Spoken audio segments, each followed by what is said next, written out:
वीरताको चिनो, इतिहासको निशानी, राष्ट्र निर्माणको किल्ला।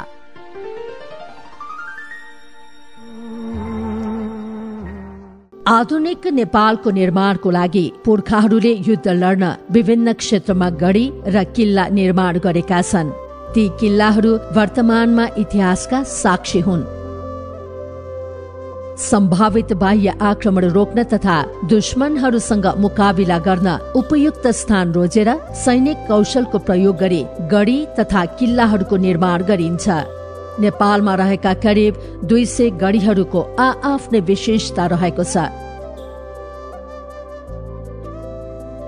बढी हात हतियार सहित दुश्मनका फौजहरू पराजित भएको यी महत्वपूर्ण गढीहरू अहिले इतिहासका प्रमाण बनेर बसेका छन्। इतिहासका विभिन्न कालखण्डहरूमा राजा महाराजाका शासन, हस्तक्षेप, आक्रमण, प्रत्याक्रमणमा सिन्धुली साक्षी भएर बसेको छ। यही साक्षीको प्रमाणिक दस्तावेजहरू र जनश्रुतिहरू नै सिन्धुलीको ऐतिहासिक वैभव हो। सिन्धुली जिल्लाको पश्चिमी भेग तथा हालको हरिहरपुर गढी गाउँपालिकामा पर्ने यो गढी 13औं शताब्दीमा निर्माण भएको इतिहास छ। मकवानपुर र काभ्रेपलाञ्चोक जिल्लाको सिमाना नजिक रहेको यो गढी राजधानी काठमाडौँको रक्षा कवचको रूपमा लिन सकिन्छ। मकवानपुरी सेन राजाको मूल दरबार मकवानपुरमा थियो भने सहायक दरबार अर्थात् किल्लाको रूपमा हरिहरपुर गढीलाई लिने गरिन्थ्यो। 2200 राजाको भाषामा ती दुवै कोटहरू हुन् जहाँ मकवानपुरे राजा बेला बेलामा गएर बस्दै गर्दथे। सेन राजाको वैकल्पिक दरबार कोट हरिहरपुर गढी, हरिहरपुर कोट हो त्यो। हामी गढी भनिरहेका छौँ। यो पछि हामी राजाको अस्थायी मुकाम हुनलाई जहाँ राजा गएर अस्थायी रूपमा बस्छन् र यदि मेन राजधानी मकवानपुरमा राजदरबारमा कसैले हमला गर्यो, केही गर्यो भने वैकल्पिक कहीँ त गएर बस्नु पर्यो, फेरि लड्नु पर्यो भनेपछि यस्तो स्थितिमा राजाहरूले ठाउँ ठाउँमा कोटहरू बनाउँछन्। सेन राजाहरूको पनि आफ्नो राज्यभित्र विभिन्न ठाउँ उनीहरूले कोट बनाउँथे जहाँ दरबारमा गएर राजा 4 दिन बस्थे, 4 वर्ष बस्थे, 4 महिना बस्थे भन्दा यो हरिहर इन्द्र सेन राजाले बनाएको यो चाहिँ अर्को एउटा वैकल्पिक मुकाम थियो राजा बस्ने। र पछि नेपाल एकीकरणको युद्धमा पृथ्वीनारायण शाहले 1819 विक्रम सम्वतमा मकवानपुरको दरबारमा हमला गरिसकेपछि अन्तिम राजा पृथ्वीनारायण शाहका जेठान दिग्बन्धन सेन, उनका मन्त्री कनकनीति बानिया यी लगायत उनका श्रीमतीहरू अब गोर्खालीले हमला गर्छ भन्ने कुरा उठ थाहा थियो। अनि राजाका अब रानीहरू, छोरीहरू, महिला, केटाकेटीलाई पहिला नै हरिहरपुर गढी पठाइसकेका थियो, हरिहरपुर दरबार कोटमा पठाइसकेका थियो। हरिहरपुर गढी वरिपरि सेना बस्ने ब्यारेक, देवी देवताका साना ठुला मन्दिरहरू र अलि तलतिर बाक्लै बस्तीहरू थिए भन्ने इतिहास सुन्न पाइन्छ। एक थरीको इतिहास अनुसार राजाहरू लोहङ सेन, राघव सेन, हरिहर इन्द्र सेनले यो कोट बनाए उनकै नामबाट हरिहरपुर कोट नाम राखिएको थियो भन्ने समेत सुन्न पाइन्छ। अर्का थरी अनुसार सोही समयमा सिम्रोनगढका राजा हरिसिंहदेव थिए। उनले यो गढी निर्माण गर्न लगाएकोले यो गढीको नाम हरिहरपुर गढी रहन गएको भन्ने भनाइरहेको छ। तत्कालीन सिम्रोनगढ राज्यका कला, संस्कृति तथा अन्य भौतिक सम्पन्नताले निकै वैभवशाली भएको पाइन्छ। विक्रम सम्वत 1381 मा सिम्रोनगढका राजा हरिसिंहदेव थिए। यी राजा ठाकुर वंशका थिए। विक्रम सम्वत 1381 मा दिल्लीका मुसलमान गयासुद्दीन तुगलकले यस सिम्रोनगढ राज्यमा भीषण आक्रमण गरेको थियो। आक्रमणमा राज्य ध्वस्त बनाइएपछि राजा हरिसिंहदेव आफ्नी रानी देवल देवी तथा राजकुमार र विद्वान मन्त्री चण्डेश्वर सहित भागेर नजिकैको पहाडमा लुकेर बसेको र आफ्नो राज्य जोगाउन सफल भएको इतिहास सुन्न पाइन्छ। सिन्धुली जिल्लाको हालको 3 पाटन भन्ने स्थानमा हरिसिंह देवको मृत्यु भएको कुरा इतिहासकारहरू बताउँछन्। इतिहासकार लुजियानो पेटेकले हरिसिंह देवको मृत्यु टिपाट भन्ने स्थानमा पुगेर भएको भनेका छन्। यो टिपाट भन्ने स्थान नै हालको 3 पाटन हो। राजा हरिसिंह देवले सुरक्षित रहन बनाएको भएर यो किल्लालाई हरिसिंहपुर गढीको नामले चिनिन गएको एक थरीको भनाइ रहिआएको छ। राजा हरिसिंह देवले मन्त्री चण्डेश्वरको सल्लाह बमोजिम त्यही स्थानमा सानो किल्ला बनाई रहन थाले। पछि सिम्रोनगढका विद्वानहरू, साधुहरू, कलाकारहरू, कालीगढहरू पनि हरिसिंह देव भएकै ठाउँमा रहन थाल्नाले हरिसिंह देवले स्थापना गरेको त्यो सानो किल्ला एउटा राज्यको रूप लिने अवस्थामा पुग्यो। पछि यो किल्लालाई राजा हरिसिंह देवकै नामबाट हरिहरपुर गढी भनेर चिनिन थालिएको हो। पछि पश्चिम नेपाल तर्फबाट मुकुन्द सेन नाम गरेको योद्धाले ठूलो फौजको नेतृत्व गरेर हरिहरपुर गढी कब्जा गरेका थिए। पछि ती मुकुन्द सेनले आफ्नै नामबाट राजधानी मुकुन्दपुर बनाए शासन सञ्चालन गर्न थाले। तत्कालीन मुकुन्दपुर राज्यको नामबाट नै हालको मकवानपुर नाम रहन गएको हो।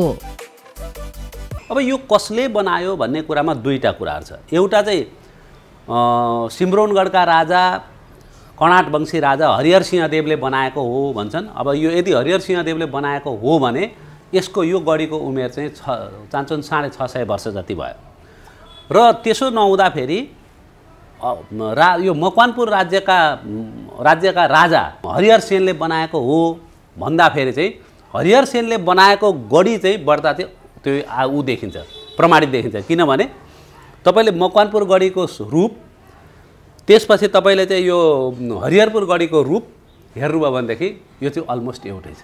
भनेपछि मकवानपुर त हरिहर सेन राजाको हो, हरिहरपुर गढीमा पनि त्यस्तै किसिमको गढी बन्नुको मतलब चाहिँ के छ भने यो एउटै राजाले निर्माण एउटै राजाको पालामा एउटै कालीगढीले बनाएको हो भन्ने कुरो चाहिँ प्रमाणित हुन्छ। त्यसो हुनाले हामी चाहिँ हरिहर सेनले बनाएको भन्ने मान्छौँ। हरिहरपुर गढी एकदम कलात्मक छ किनभने गढीको दुईटा विशेषता हुन्छ। एउटा रम्पार्ट हुन्छ, एउटा मोट भन्छ क्या, दुईटा अङ्ग्रेजी हुन्। रम्पार्ट भनेको चाहिँ गढीबाट माथिबाट शत्रुहरूको गतिविधि हेर्ने रम्पार्ट भयो।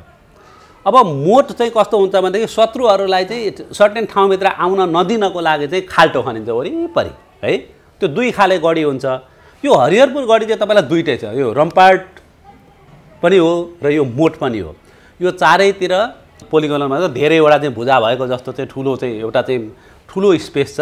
त्यो स्पेसको चाहिँ साइडमा चाहिँ मोटहरू भनेको खाडीहरू खनिएको छ र त्यो खाडीमा अहिले तपाईँले हेर्नुभयो भनेदेखि त्यो खाडीमा पानी भरिदिइसकेपछि र त्यो खाडीको बिचको पुल हटाइदिइसकेपछि शत्रुहरू चाहिँ मेन त्यो गर्भगृहमा चाहिँ त्यो मेन चाहिँ ठाउँमा चाहिँ त्यो अलि रणनीतिक हिसाबले महत्त्वपूर्ण ठाउँमा चाहिँ त्यो आउन नसक्ने गरी बनाएको छ। नेपाल एकीकरणका अभियानमा राजा पृथ्वीनारायण शाहले सिन्धुली गढी सँगसँगै हरिहरपुर गढीमा 300 बढी गोर्खा फौजलाई तैनाथ गरिएको समेत इतिहास रहिआएको छ। गोर्खाली राजा पृथ्वीनारायण शाहको नेतृत्व र उपस्थितिमा विक्रम सम्वत 1819 पुस 22 गते भएको एकीकरण लडाईँमा यो गढी तत्कालीन गोर्खा राज्यमा एकीकृत भयो। यसै गरी चितवनको परेवा कोट गढीमा पनि नेपाली सेनाको अर्को टोलीले हमला गरी विजय हासिल गरेको थियो। सन् 1767 मा काठमाडौँमा लडाईँ गर्न आएको ब्रिटिस सेनालाई तत्कालीन गोर्खाली सेनाले सिन्धुली गढीमा परास्त गरेर भारत तर्फ फर्काएको थियो। गोर्खाली सेना र ब्रिटिस सेना बीच भएको त्यो लडाईँ गोर्खाली सेनाको विजयको रूपमा स्थापित हुन पुग्यो। राति चाहिँ यो एक खालको ह्युमिलेसन हो, यो एक खालको चाहिँ यो चाहिँ अपमान गरेको हो। तपाईँलाई दरबारमै दिनुपर्छ, यो सहायक दरबारमा यति पर ल्याएर यो हरिहरपुर गढीमा राख्नुको मतलब चाहिँ तपाईँमाथि अपमान हो भनिसकेपछि पृथ्वीनारायण शाह चाहिँ त्यहीँबाट चाहिँ एकदम चाहिँ उनीहरूको कुरा सुनिसकेपछि त्यहीँबाट रिसाएर निस्किए होइन। निस्किएपछि वास्तवमा उनमा चाहिँ त्यो अब म यो मकवानपुर राज्यलाई पनि मैले कुनै पनि बेला मैले एकीकरणमा म यसलाई चाहिँ म आफ्नै गोर्खाभित्रै म मिसाउँछु भन्ने उनले अठोट गरे। तर त्यतिखेर एउटा त्यो भद्र राजा हुनुहुन्थ्यो, उहाँको ससुरा हेमकर्णसेन हुनुहुन्थ्यो होइन। अब हेमकर्णसेन हुँदै त उहाँले केही गर्न सक्नु भएन। तर पछाडि दिग्बन्धन सेन राजा भइसकेपछि विक्रम सम्वत 1819 मा चाहिँ त्यो मकवानपुर राज्य चाहिँ एकीकरण भयो, गोर्खामा एकीकरण भयो। र गोर्खामा पनि एकीकरण हुँदा पनि अहिले तपाईँले जहाँ छायाङ्कन गर्न गइरहनु भएको छ त्यो हरिहरपुर गढीको एकदम ठुलो भूमिका छ। त्यहाँबाट मकवानपुर राज्यबाट भागेर तत्कालीन राजा र भनौँ न दिग्बन्धन सेन र मन्त्री कनक सिंह बानिया चाहिँ भागेर हरिहरपुर गढीमा लुकेर बसेका थिए। त्यो हरिहरपुर गढीमा पनि गोर्खाले राइड गरिसक्यो। गोर्खालीहरूले चाहिँ त्यहाँ पनि चाहिँ युद्ध गरिसक्यो। उनीहरू भागेर उनीहरू चाहिँ नजिकैको अवध राज्यतिर मीर कासिमसँग चाहिँ सहयोग माग्न जानुभएको थियो त्यतिखेर। भनेपछि नेपाल एकीकरण सन्दर्भमा पनि त्यो अन्तिम पटकको लडाइँ भएको ठाउँ चाहिँ त्यो हाम्रो मकवानपुर राज्यलाई जोड्ने क्रममा चाहिँ अन्तिम पटक भएको ठाउँ पनि हाम्रो हरिहरपुर गढी नै हो। एकीकरण गर्दै अगाडि बढिरहेको गोर्खाली शक्ति विरुद्ध कान्तिपुरका राजा जयप्रकाश मल्ल विदेशी शक्तिको खोजीमा थिए। उनले बेतियामा रहेका ब्रिटिश काउन्सिलर ग्लाडिङलाई ब्रिटिश ईस्ट इन्डिया कम्पनी सरकारबाट आपतकालीन सहायताको लागि आग्रह गरे। गोर्खाली राजा पृथ्वी नारायण शाहले नेपालको आन्तरिक मामिला भएको र यसमा बाह्य हस्तक्षेप नगर्न चिठी लेखे, तर कम्पनी तर्फको सरकारले पृथ्वी नारायणको आग्रहलाई अस्वीकार गर्दै कप्तान जर्ज किनलकको नेतृत्वमा 2400 सेना तथा सहयोगी समूहका साथ नेपाल आक्रमणको लागि ब्रिटिश ईस्ट इन्डिया कम्पनी सरकारले खटाएको भनाई इतिहासमा भेटिन्छ। किनलक पटनाबाट हिँडे, तर जब उनीहरू ढुङ्ग्रे बासबाट सिन्धुली गढीको लागि अघि बढ्दै थिए, नेपाली सैन्य टोलीहरूले अगाडि र पछाडि दुवैतिरबाट आकस्मिक आक्रमण गरे। किनलकका थुप्रै सेना मारिन पुगे। पछि 1600 जति घाइते सेना लिएर जनकपुरतिर फर्के र उनले अर्को आक्रमण बागमती नदीको किनार गर्ने योजना बनाए र निशान हरिहरपुर गढीलाई बनाउने निधो गरे। उनका 700 सेना घाइते थिए, तर पनि उनको दोस्रो सैनिक अभियान 20 सेप्टेम्बर सन् 1767 मा हरिहरपुर गढीका लागि सुरु भयो। अब यो सिन्धुली गढी चाहिँ आजभन्दा 256 वर्ष अगाडि को यो इतिहास हो। यसमा चाहिँ इस्ट इन्डिया कम्पनीले चाहिँ जयप्रकाश मल्ललाई, काठमाडौँको राजा जयप्रकाश मल्ललाई मद्दतको रूपमा चाहिँ आएको थियो। त्यो बेला चाहिँ पृथ्वीनारायण शाहको चाहिँ युनिफिकेसन क्याम्पेन चलिरहेको थियो। जयप्रकाश मल्ल डराएर इस्ट इन्डिया कम्पनीसँग ट्रुस माग्यो। त्यो बेला यो ठाउँमा लडाइँ लड्दाखेरि चाहिँ पृथ्वीनारायण शाहले पठाउनु भएको वंश गुरुङ, वंशराज पाण्डे, श्रीभद्र उपाध्याय त्यति बेलाका कमान्डरहरू थिए। त्यो बेला 500 चान्चुन गोर्खाली फौजले 3500 से 4000 इस्ट इन्डिया कम्पनीको फौजले चाहिँ हराएको ठाउँ हो यो। यद्यपि त्यो समयमा इस्ट इन्डिया कम्पनी काठमाडौँ छिरेको भए आज नेपाल रहन्थ्यो रहन्थेन भन्ने कुरामा पनि प्रश्न चिन्ह रहन्छ।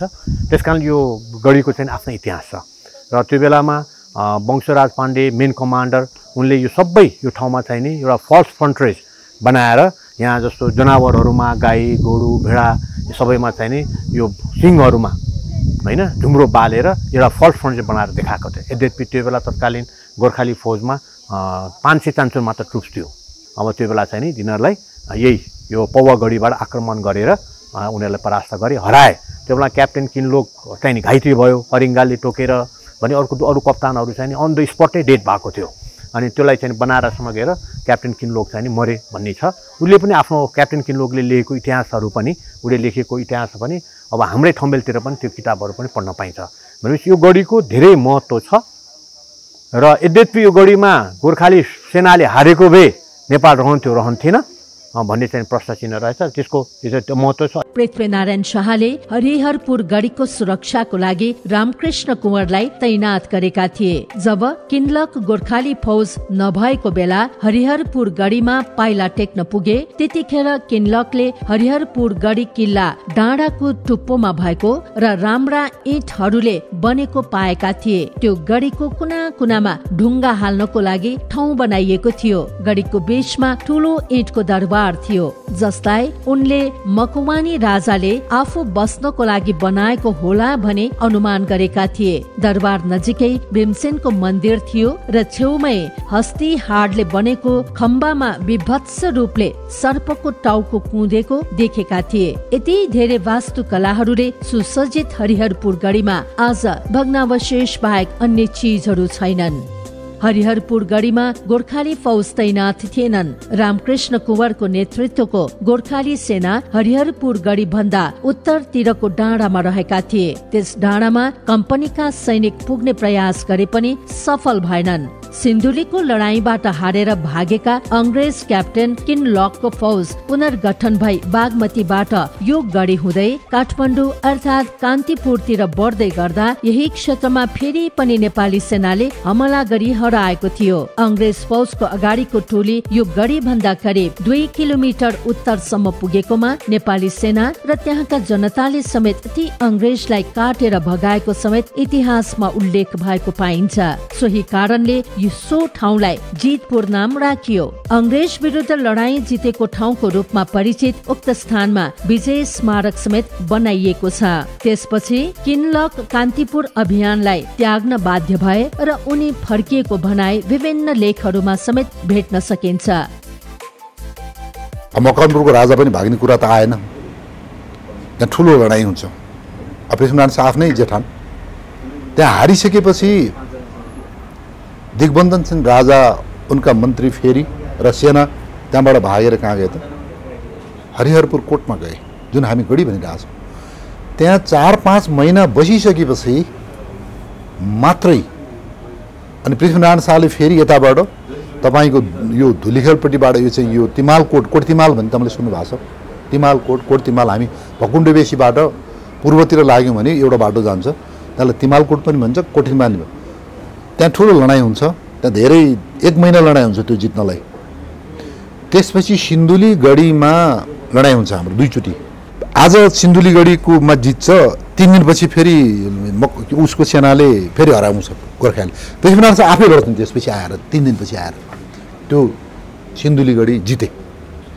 त्यसको 2 दिनपछि त्यहाँबाट हरिहरपुर गरेको दरबार पुग्छन् उनी कोटमा। पृथ्वीनारायण शाह आफू अगाडि बसेर हरिहरपुरमा ठुलो लडाइँ हुन्छ र हरिहरपुरको लडाइँमा अब हार्यो, फेरि मकवानपुर सेना हार्यो, राजा भागे, खोडाघाटपट्टि भागे। किनलक सहितको फौजलाई खाद्यान्नको जिम्मा लिएका जनकपुरका दानदेव चौधरीले समेत गोर्खाली फौजलाई साथ दिएपछि बिरामी परेका किनलक पटना फर्के र उतै देहत्याग गरेको इतिहास रहिआएको छ। यो हरिहरपुर गढीमा मकवानपुरका युवराजसँग खटपट भएको करिब 23 वर्षपछि सोही स्थानमा नै विशाल मकवानपुर राज्यले गोर्खा फौजसँग हार खायो। यसरी नेपालको एकीकरणको अभियानलाई सिन्धुलीको हरिहरपुर गढी क्षेत्रले ठूलो योगदान गरेको इतिहास अझै जीवित रहेको छ।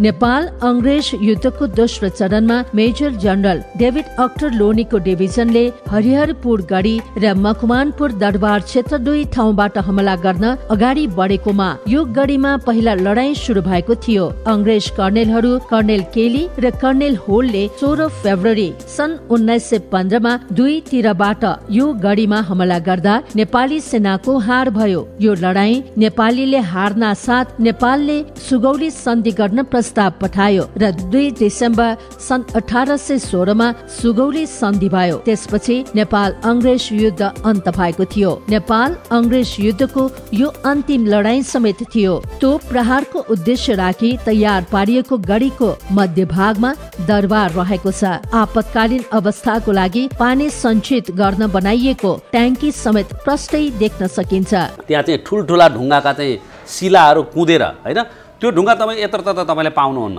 त्यहाँ चाहिँ हजारको सङ्ख्यामा त्यस्ता ढुङ्गाहरू छन्। त्यो ढुङ्गालाई चाहिँ कुदेर मिलाएर एकदम राम्रोसँग पर्खाल बनाएको छ। अत्यन्त प्रोटेक्टिभ वाल त्यहाँको तपाईँले हेर्नुभयो भनेदेखि त्यो चाहिँ एकदम त्यो अहिले पनि मलाई अहिलेको मिलिटरी चान्चुने मिलिटरी आक्रमणबाट पनि त्यो केही हुनेवाला छैन, त्यस्तो किसिमको छ। र खास गरी अब त्यहाँ चाहिँ सिन्धुली गढीमा चाहिँ यो जब इस्ट इन्डिया कम्पनीको सेना हारिसकेपछि क्याप्टेन किनलोकले हरिहरपुर गढीबाट चाहिँ काठमाडौँतिर जान्छु भनेर हरिहरपुर गढीतिर गए। त्यसपछि हाम्रो चाहिँ जङ्गबहादुरको चाहिँ जिजु हजुरबाको पनि हजुरबा चाहिँ रामकृष्ण कुँवरको तैनाथीमा चाहिँ 300-400 गोर्खाली फौजहरू चाहिँ लगेर त्यहाँ एउटा चाहिँ जितपुर भन्ने ठाउँ छ, जितपुरको डाँडामा चाहिँ राखिसकेका थिए। क्याप्टेन किनलोक चाहिँ काठमाडौँ पस्नको लागि हरिहरपुर गढीमा रात बिताए। त्यतिखेर उनी धेरै बिरामी भइसकेका थिए। हरिहरपुर गढीमै फेरि त्यहाँ एउटा शक्ति छ। हरिहरपुर गढीमै पनि त्यो इस्ट इन्डिया कम्पनीका सेनाहरू बिच चाहिँ विद्रोह भयो। आफू बिरामी पनि भए, यता सेनाको पनि विद्रोह भइसकेपछि उनले अनि काठमाडौँ जानको लागि बाटोमा रामकृष्ण कुँवरको नेतृत्वमा गोर्खाली फौज पनि भइसकेपछि उनी हतोत्साही भइसकेपछि त्यहाँबाट उनले चाहिँ के गरे, काठमाडौँ जानलाई चाहिँ उनले चाहिँ त्यहाँबाट छोडे।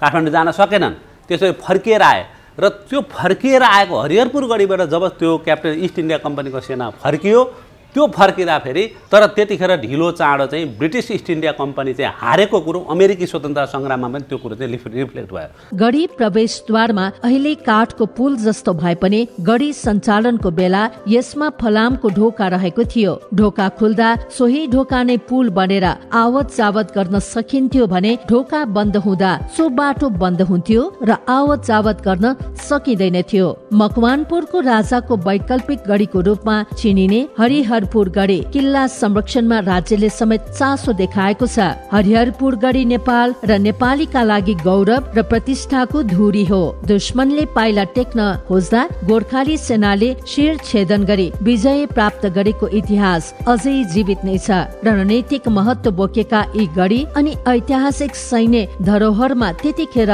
कोरेर बनाइएका ढुङ्गाहरू मूर्तिहरू देख्न सकिन्छ। पुरातात्विक महत्व बोकेको यो गढीको करिब 80% भाग सुरक्षित रहेको देख्न सकिन्छ।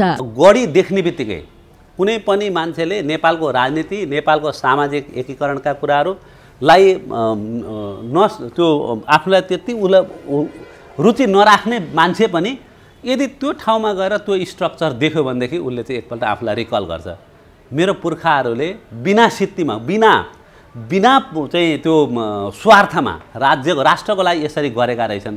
राष्ट्रसँग त राज्यसँग त त्यतिखेर पनि चुनौती त रहेछ। त्यो चुनौती चाहिँ कुनै अलौकिक शक्तिले, कुनै विदेशी शक्तिले चाहिँ त्यो सामना गर्दैन। त्यो सामना गर्नुपर्ने चाहिँ त्यही व्यक्ति नै रहेछ, त्यही देशको सब्जेक्ट नै रहेछ, त्यही देशको जनता नै रहेछ भनेपछि मेरो पुर्खाले पनि यति कुरो चाहिँ हाम्रो पुर्खाले पनि यति कुरा यत्रो चाहिँ स्ट्रक्चर बनाउन सक्दा रहेछन् भने हाम्रो योगदान त केही पनि रहन्छ अहिले राष्ट्रको लागि, राष्ट्र निर्माणको लागि भन्ने कुरो चाहिँ उसले त्यो फिलिङ गर्छ। अलिकति त्यहाँ जाने बित्तिकै उसको नेसनलिस्टिक फरवर्ड भन्छ नि, त्यो खालको चाहिँ उसलाई त्यो आउँछ। त्यो अहिले पनि आउँछ। पाल्पाली राजा मुकुन्द सेनका छोराहरूले राज्य बाँडफाँड गर्दा छोरा लोहङ सेनले नारायणी पूर्वतर्फ राज्य बढाउँदै गएको र पछि त्यही क्षेत्रको राजा भएको इतिहास समेत रहिआएको छ। लोहङ सेनका नाति भनिने हरिहर इन्द्रसेनको नामबाट यो गढी बनाइएको हो भन्ने इतिहास समेत सुन्न पाइन्छ। यो हरिहरपुर गढीबाट राजधानी काठमाडौँ जोड्ने 2वटा बाटो रहेका छन्। काठमाडौँ जोड्ने सबैभन्दा छोटो बाटोको रूपमा यस गढीलाई लिन सकिन्छ। सेन राजाको पालामा यो गढी हुँदै चिसा पानीतर्फ गयो भने काठमाडौँको थानकोटतिर पुगिन्थ्यो भने अर्को बाटो बागमती किनार हुँदै गयो भने काठमाडौँ छोटो दूरीमा पुगिन्थ्यो। भारतबाट कान्तिपुर जोड्ने छोटो बाटोको रूपमा समेत यसलाई लिइन्थ्यो। 1819 सालमा मकवानपुरको राज्यमाथि राजा पृथ्वीनारायण शाहको नेतृत्वको फौजबाट हमला भएको इतिहासमा देख्न सकिन्छ। गोर्खाली फौजहरू हमलाबाट दिग्बन्धन सेनको हार भएको थियो। गढी संरक्षण एवं सम्वर्धनमा हरिहरपुर गढी गाउँपालिकाले पनि ध्यान दिएको पाइन्छ। सोही गढीको नामबाट नामाकरण गरिएको गाउँपालिकाले रणनीतिक इतिहास बोकेको यो किल्ला संरक्षणमा विभिन्न कार्यक्रमहरू सञ्चालन गरेको छ। यो गढीमा गाउँपालिका स्तरीय कार्यक्रम सञ्चालन गर्नुका साथै गढीको भग्नावशेष जोगाउन पूर्वाधार कार्यक्रमहरू समेत राख्दै आइरहेको छ। यो हरिहरपुर गढी किल्ला जुन छ त्यो 2200-2400 राज्यको पालामा एउटा किल्लाको रूपमा एउटा राजा हरिहर सेन भन्ने राजाले चाहिँ शासन गरेको अवस्था रहेछ र यो किल्लाले पछि अङ्ग्रेजहरूसँग चाहिँ लड्ने क्रममा यो किल्लाले महत्त्वपूर्ण भूमिका खेलेको रहेछ। यो सिन्धुली गढीसँगको लडाइँ पछाडि अङ्ग्रेजको क्याप्टेन किन्लकको ग्रुपले फेरि यहाँ आक्रमण गरेको रहेछ। त्यो आक्रमणलाई पनि यहाँबाट विफल बनाएर पठाएको जुन विजय किल्ला भन्ने छ, त्यो विजय किल्ला चाहिँ हरिहरपुरको विजय किल्ला चाहिँ हरिहरपुरबाट प्रवेश गरिसकेपछि विजय किल्लाबाट 1 किलोमिटर माथिको चाहिँ महाभारत रेन्जमा पुगिसके पछाडि त्यहाँबाट चाहिँ धपाउन हाम्रो नेपाली सेनाहरू, गोर्खाली सेनाहरू सफल भएको। पहिलो त हरिहरपुर 2200 राज्य हुँदा एउटा राज्य थियो। पछि चाहिँ एकीकृत भइसके पछाडि पनि अङ्ग्रेजहरूसँग लडाइँ लड्दाखेरि विजय प्राप्त गरेको किल्लाको रूपमा यहाँ चिनारी सुनिन्छ। विशेष गरी किल्ला हो। त्यो किल्ला चाहिँ पुरानो शासकहरूले राम्रो ठाउँमा बनाएको रहेछ। मानिलिउँ भौगोलिक रूपले चाहिँ हामीले मकवानपुरलाई तलतिर मधेसको फाँटलाई र मास्तिर हिमाली महाभारतको रेन्ज हिमालको टुप्पो देख्न सकिन्छ। जताततै चारैतिर पूर्व मेचीदेखि पश्चिम महाकाली उत्तर दक्षिण पूर्व पश्चिम सबै क्षेत्रमा हेर्ने एउटा टापुको रूपमा रहेछ। त्यो चाहिँ सुरक्षित स्थान हो जहाँ बैरीहरूले आक्रमण गर्न नसकिने ठाउँ हो त्यो। त्यसैले त्यो रमणीय ठाउँ छ। त्यो रमणीय ठाउँलाई हामीले संरक्षण र सम्वर्धन गरिराख्यो भने पर्यटकीय क्षेत्रको लागि धेरै ठुलो कुरा हो। यो हरिहरपुरको गौरवको स्थल हो त्यो। काठमाडौँबाट हेटौडा पुगेपछि हेटौडा हुँदै मदन भण्डारी पथमा करिब 55 किलोमिटरको यात्रापछि गढी प्रवेश गर्ने सहायक बाटो भेटिन्छ। यस्तै काठमाडौँबाट सिन्धुली गढी पुगेपछि सोही मदन भण्डारी पथबाट करिब 60 किलोमिटरको यात्रापछि गढी जाने बाटोमा पुग्न सकिन्छ। त्यसपछि करिब 8 किलोमिटरको दूरीमा यो हरिहरपुर गढी पर्दछ। महाभारत पर्वत श्रृङ्खला सँगै रहेको यो गढी वरिपरि घना वन जंगलले घेरिएको छ भने दक्षिणपट्टि चुरे क्षेत्र तथा मानव बस्ती लगायत कृषि योग्य फाँटहरू रहेका छन्। हरिहरपुर घुम्ने आन्तरिक तथा बाह्य पर्यटकहरूले हरिहरपुर गढीसँगै हरिहरपुर गढीका सुनौला फाँटहरू समेत निहाल्न सक्नेछन्। यसै गरी धार्मिक तथा ऐतिहासिक स्थलहरूमा लोहा सुर मन्दिर, त्यही मन्दिर छेउमा रहेको प्राकृतिक पोखरीका साथै केही समयको यात्रापछि क्यान खोला तथा क्यान दहको समेत अवलोकन गर्न सकिन्छ। हाम्रा वीर पुर्खाहरूको रगत, पसिना र अथक मेहनतबाट आर्जेको यो मुलुकको इतिहासलाई हामीले संरक्षण एवं सम्वर्धन गर्नु आवश्यक छ। यस्ता ऐतिहासिक तथा पुरातात्विक गढीहरूको संरक्षणले नयाँ पुस्तालाई विगतको बारे जानकारी पाउने अवसर दिनुका साथै पर्यटनमा पनि महत्वपूर्ण भूमिका निर्वाह गर्दछ। सभ्यताको उषा कालदेखि नै सुविख्यात नेपालीपन जीवन्त साक्ष्य यस्ता पुरातात्विक धरोहरको संरक्षण गर्दै भावी पुस्तालाई हस्तान्तरण गर्नु हामी सबैको दायित्व हो।